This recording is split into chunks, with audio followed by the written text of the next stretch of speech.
We often only imagine lions and deserts when we hear Africa.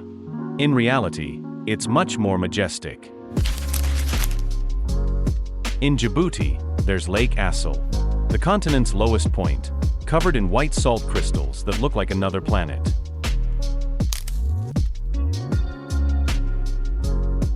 In Madagascar, there's Tsingy de Bemaraha, a labyrinth forest of razor-sharp limestone, impossible to find in ordinary grasslands.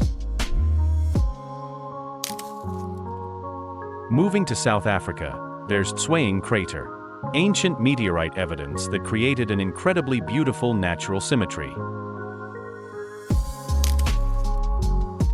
And in Ethiopia, the Simien Mountains stand tall with jagged peaks that challenge the sky.